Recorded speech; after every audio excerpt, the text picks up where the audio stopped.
से वैसे इन्होंने सत्ता का हरण किया। मर्यादा पुरुषोत्तम राम को इस बात का आभास हो गया कि मेरे नाम से छद्म रूप धारण करके सत्ता का हरण इन्होंने किया है। ये अभी बहुत बोले कि भगवान दंडित कर रहे हैं। राहुल गांधी भगवान नाम शपथ लिए थे, जाके देखिए, अंग्रेजी में बोले हैं आई solemnly affirm। अच्छा, राम मंदिर और 370 मुद्दे पर बीजेपी सच में क्या आत्मचिंतन करने को तैयार है? उन्होंने बात कही, बहुत स्पष्ट रूप से कह दूं कि राम मंदिर और धारा 370 हमारे लिए चुनाव का मुद्दा नहीं था। एक तरफ क्या था सर ये बंधन? तो ये आप सभी ने एक कहावत तो सुनी ही होगी, छेड़ोगे तो छोड़ेंगे नहीं। आज सेम कहावत लागू होती है कांग्रेस के प्रवक्ता के ऊपर, जो उन्होंने सुधांशु त्रिवेदी जी को छेड़ दिया। फिर क्या होना था, उन्होंने अच्छे से उनकी क्लास लगाई। डिबेट चल रही थी यूपी के आने वाले 10 उपचुनाव को लेके, और बीच में ऑडियंस का सवाल आता है कि आपने 370 हटाया, राम मंदिर बनाया है, फिर भी आप यूपी के अयोध्या की सीट हार जाते हैं, आपके साथ ऐसा क्यों होता है? फिर ये सवाल देखते ही थोड़ा सा कांग्रेस के प्रवक्ता खुश हो जाते हैं। फिर क्या होने वाला था, सुधांशु जी ने कांग्रेस के प्रवक्ता को कहीं का नहीं छोड़ा। वीडियो थोड़ी लंबी होने वाली है, वीडियो के बारे में आपकी क्या राय है कमेंट सेक्शन में जरूर बताना। मिलते हैं वीडियो के लास्ट में, तब तक के लिए ख्याल रखना। मेरा प्रश्न बीजेपी प्रवक्ता से है कि जिस सीट के पीछे इतनी सियासत चल रही है, अगर उस सीट पर इलेक्शन हो गया तो बीजेपी मतलब उस सीट पर क्या जीत पाएगी? क्योंकि सपा वहां पर पहले ही अपनी जीत घोषित कर चुकी है। वो ब्लेम कर रहे हैं कि वो अपने हारने की वजह से वहां इलेक्शन नहीं होने दे रहे हैं।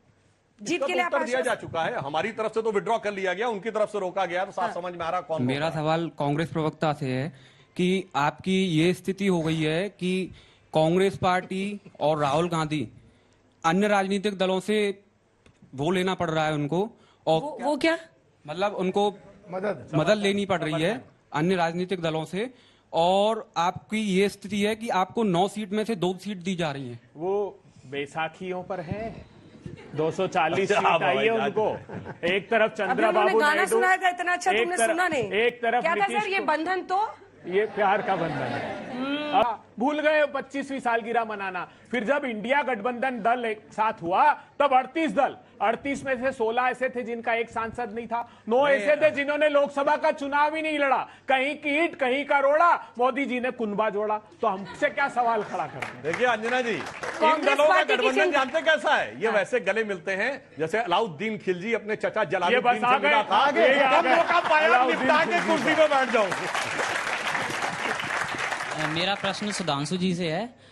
ये अयोध्या के जब चुनाव हुए थे, राम मंदिर का मुद्दा था, पूरे देश ने एक साथ गाया जो राम को लाए वो हम उनको लाएंगे। तो अयोध्या में हारने का क्या कारण था? राम जी उनको लाए। आपने बहुत अच्छी बात कही। राम जी से भगवान राम कैसे कैसे परीक्षा लेते हैं पता नहीं, जो कहते थे राम होने का सबूत दो, वो कहने लगे देखो राम की अयोध्या भी थी, राम की बस्ती भी थी, राम का चित्रकूट भी था, राम का प्रयागराज भी था, राम का रामटेक भी था, राम का रामेश्वरम भी था। चलो मुंह से राम तो निकला, तुलसी अपने राम को रीझ भजे चाहे खींच, खेत पड़े पर जामी है उल्टा सुल्टा भी।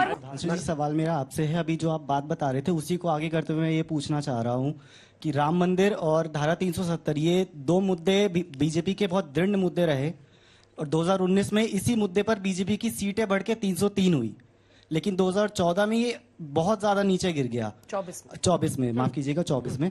मैं ये जानना चाहता हूँ कि जो ये चीजें हुई और 370 भी आपका एक तरीके से बिल्कुल नीचे गिर गया, तो राम मंदिर और 370 मुद्दे पर बीजेपी सच में क्या आत्मचिंतन करने को तैयार है या बस राजनीति? जो इन्होंने बात कही, बहुत स्पष्ट रूप से कह दूं कि राम मंदिर और धारा 370 हमारे लिए चुनाव का मुद्दा नहीं था।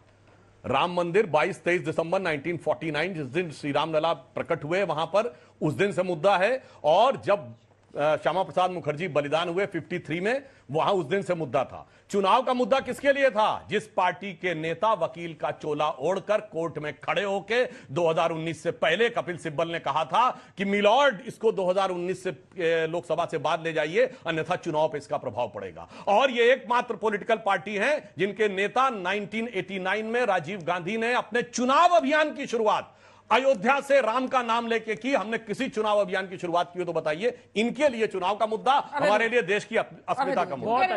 बहुत चुनाव अच्छा का मुद्दा ही नहीं है उनके। बहुत अच्छा प्रश्न किया, चुनाव का मुद्दा नहीं।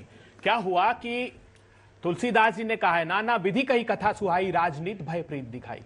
रावण ने जब माता सीता का हरण किया तो राजनीति से, भय से, प्रीत से, वैसे इन्होंने सत्ता का हरण किया। मर्यादा पुरुषोत्तम राम को इस बात का आभास हो गया कि मेरे नाम से छद्म रूप धारण करके सत्ता का हरण इन्होंने किया है। मैं विश्वास दिलाता हूं जब भी मिल्कीपुर का चुनाव होगा, मर्यादा पुरुषोत्तम प्रभु श्री राम फिर से दंडित करेंगे। इन लोगों को तो क्षमा मांगनी आपको चाहिए। भगवान राम दंडित कर रहे हैं, बता रहा हूं, जवाब दीजिए। ये अभी बहुत बोले कि भगवान दंडित कर रहे हैं। राहुल गांधी भगवान नाम शपथ लिए थे, जाके देखिए, अंग्रेजी में बोले हैं आई solemnly affirm, अच्छा, not swear in the name of God. और आपकी आस्था है तो मत करिए, मगर उसके बाद ऐसे ऐसे करके दिखाए हैं पार्लियामेंट में आके, ये भगवान को देखो।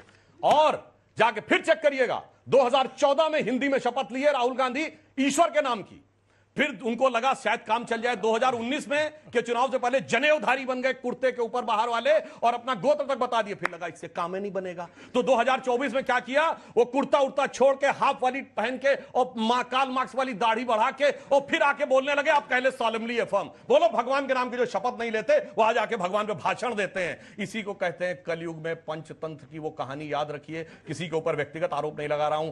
क्या होता है भगत और क्या होता है बगुला भगत। जवाब दीजिए।